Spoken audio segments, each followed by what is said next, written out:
ನಮಸ್ತೆ ಗೆಳೆಯರೇ.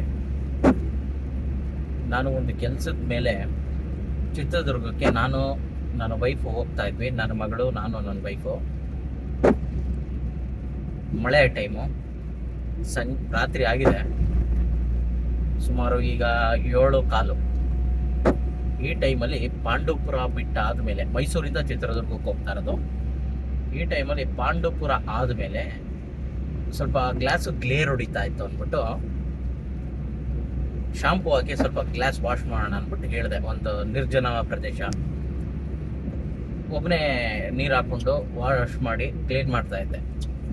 ಒಂದು 2 ಮೊಪೇಡ್ ಗಾಡೀಲಿ ಬಂದರು.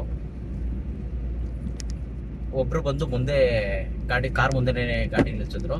ಇನ್ನೊಬ್ರು ಸಿಂಗಲ್ ಆಗಿದ್ರು.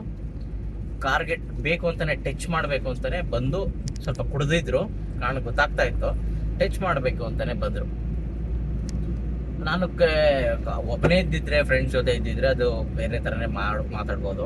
ಬಟ್ ಫ್ಯಾಮಿಲಿ ಇರೋದ್ರಿಂದ ನಾನು ರೆಸ್ಪಾನ್ಸಿಬಲ್ ತೊಗೋಬೇಕಲ್ಲ ಎಲ್ಲರದು. ಆದ್ದರಿಂದ ನಾನು ಏನೂ ಮಾತಾಡಲಿಲ್ಲ. ಹಣ ನೋಡ್ಕೊಂಬರೋಣ ಅಂತ ಹೇಳಿಬಿಟ್ಟು ಜಸ್ಟ್ ಕಾರ್ ರಿವರ್ಸ್ ತೊಗೊಂಡೆ. ಅದು ಪಟ್ಟಂತ ಕಾರ್ ಒಳಗೆ ಕೂತ್ಕೊಂಡು ರಿವರ್ಸ್ ತೊಗೊಂಡು ಫಸ್ಟ್ ಗೇರ್ಗೆ ಹಾಕಿ ಮೂವ್ ಮಾಡ್ತಿದ್ದಾಗೆ ಅದರಲ್ಲಿ ಒಬ್ಬ ಕಾರ್ ಬ್ಲಾಕ್ ಮಾಡೋಕ್ಕೆ ಬಂದ. ನಾನು ಮತ್ತೆ ಇನ್ನೂ ರೈಟ್ಗೆ ಹೇಳ್ದು, ಸ್ವಲ್ಪ ಸ್ಪೀಡಾಗಿ ಬಂದ್ಬಿಟ್ಟೆ. ಒಂದೇನು ಹೇಳೋಕ್ಕೆ ಇಷ್ಟಪಡ್ತೀನಿ ಅಂದರೆ, ಸ್ವಲ್ಪ ನಾನು ತಪ್ಪು ಮಾಡಿದೆ. ಯಾಕೆಂದರೆ ಇನ್ನೂ 7 ಗಂಟೆ ಅಲ್ಲ, ಯಾರು ಈ ಥರ ಈಗಲೇ ನಡೆಯಲ್ಲ ಅಂದ್ಬಿಟ್ಟು ನಾನು ನಿರ್ಜನ ಪ್ರದೇಶದಲ್ಲಿ ನಿಲ್ಲಿಸ್ಬಿಟ್ಟೆ. ಆದರೆ ಯಾವುದೇ ಕಾರಣಕ್ಕೂ ಹಳ್ಳಿಗಳಲ್ಲಿ ಲೈಟ್ ಇರೋ ಕಡೆ ಈ ಜಾಗದಲ್ಲೇ ಗಾಡಿ ನಿಲ್ಲಿಸಿ ಏನೇ ಆದ್ರೂ ಚೆಕ್ ಮಾಡಿ. ಎಲ್ಲೂ ಕೂಡ ಸೇಫ್ಟಿ ಇಲ್ಲ, ಎಲ್ಲೂ ಇಲ್ಲ ಸೇಫ್ಟಿ.